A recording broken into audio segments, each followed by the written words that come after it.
रात के करीब 2 बजे थे। गांव के एक कोने में पुराना वीरान मकान था, जहां पिछले कई सालों से कोई नहीं रहता था।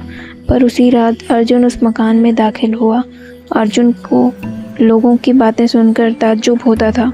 उस मकान में आवाज़ें आती थीं। कोई अदृश्य साया सीढ़ियों पर चलता है, खिड़कियों से कोई झांकता है। उसे इन बातों पर यकीन नहीं था। वो गांव का पहला लड़का था जो शहर में पढ़ा था और अब गांव वालों की इन बातों को भ्रम मानता था। पर आज उसने ठान लिया था, सच्चाई जानकर रहेगा। वो टॉर्च लेकर उस खंडहर नुमा घर में दाखिल हुआ। दीवारों पर जाले, छत से टपकता पानी और हर कोने में एक सन्नाटा था। मगर अर्जुन बेखौफ था। वो सीधा उस लकड़ी की पुरानी सीढ़ी की ओर बढ़ा, जिसके बारे में गांव में कहा जाता था कि रात के वक्त उस पर कोई चढ़ता है और उतरता नहीं। जैसे ही उसने पहला कदम सीढ़ी पर रखा, कट कट की आवाज़ आई। उसने मन में कहा, पुरानी लकड़ी है। वो ऊपर चढ़ता गया। हर सीढ़ी के साथ आवाज़ें तेज़ होती गईं। टॉर्च की रोशनी में उसे ऊपर की छत खुली नज़र आई।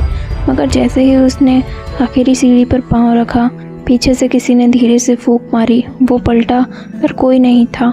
उसने दोबारा ऊपर देखा। अचानक एक दरवाज़ा दिखा जो पहले वहाँ नहीं था। उसने हिम्मत जुटाई और दरवाज़ा खोला। भीतर घुप अंधेरा। वो अंदर गया और दरवाज़ा अपने आप बंद हो गया। अर्जुन ने टॉर्च घुमाई। दीवारों पर कुछ लिखा था, जो यहाँ आया वो कभी वापस नहीं गया। उसका दिल ज़ोर से धड़कने लगा। फिर उसे सीढ़ियों पर किसी के चढ़ने की आवाज़ आई, ठक ठक ठक। पर इस बार वो सीढ़ी नीचे से ऊपर नहीं, ऊपर से नीचे की ओर आ रही थी। अर्जुन ने दरवाज़ा खोलने की कोशिश की, पर वो जाम हो चुका था। अब आवाज़ बिल्कुल पास थी, ठक ठक ठक।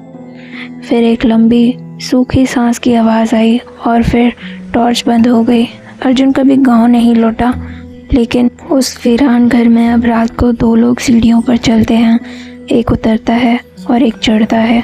तो दोस्तों, आपका क्या कहना है इस कहानी को देखकर, सुनकर, कि आखिर अर्जुन को क्या हुआ होगा? Comment down please.